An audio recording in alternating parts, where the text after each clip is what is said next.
Coming soon to own on video cassette.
And now, our feature presentation.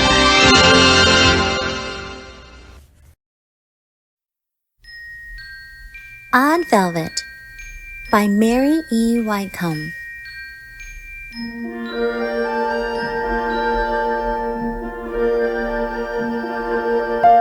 On the first day of school, Velvet's classmates brought their teachers cinnamon tea, lace handkerchiefs, and heart-shaped boxes of potpourri.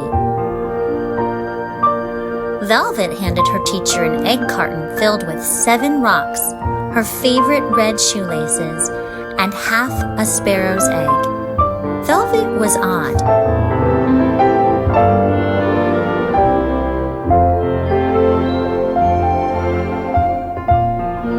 At lunchtime, Velvet not only carried a used brown paper bag, but inside of it were things like carrots and a butter sandwich, and she ate them. At recess, a few of the girls noticed that Velvet was not wearing a new dress, even though it was the beginning of the school year. Where did she come from? They wondered out loud.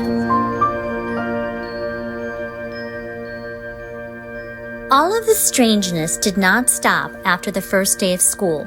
In fact, it got worse. Velvet brought in a milkweed pod for show and tell. Luckily, 3 of the other girls brought in a talking doll, a wedding doll, and a crying doll, and saved the day. Velvet's nose was freckled. She had a pack of only 8 crayons, and her sweater once belonged to her older sister. Nothing was right about Odd Velvet. Although everyone was polite to her, no one was silly enough to pick Velvet for partner play or to walk home with her after school. No one wanted to be different the way Velvet was different. On the day of the school field trip, the children were laughing and calling each other by their nicknames.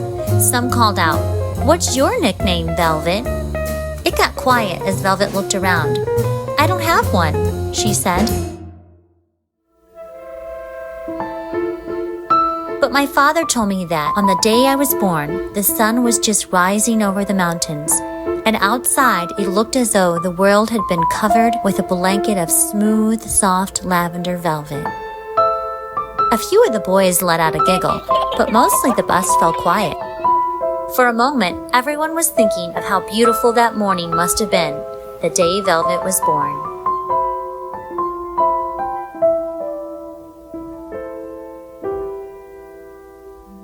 The following week, a school drawing contest was announced. There was no question who the winner would be. Sarah Garvey had the best markers, the biggest paint set, and more colored pencils than anyone else in the class. When the day arrived to announce the winner, the children let Sarah sit right up front.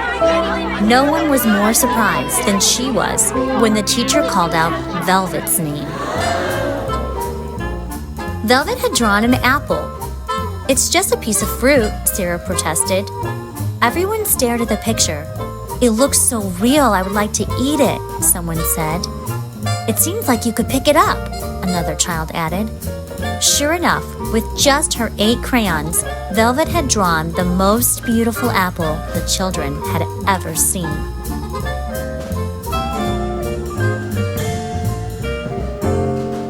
Little by little, things that Velvet said and things that Velvet did began to make sense.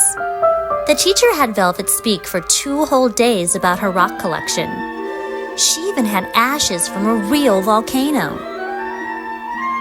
Still, on the day she handed out invitations to her birthday party, the whispering began. "I bet her house is old and dark," Sarah said. The thought of going to Velvet's house made everyone feel a little uneasy. Velvet lived in a tiny house at the end of a long road. There was no jungle gym or tetherball, just a tall swing hanging from a big old tree.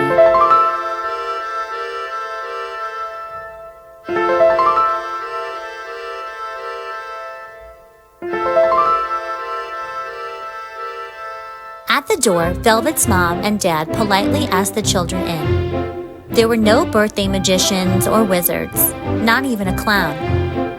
But they got to turn Velvet's room into a castle. The royal subjects painted their faces and put glitter in their hair. They jumped high off the bed into a blue blanket moat.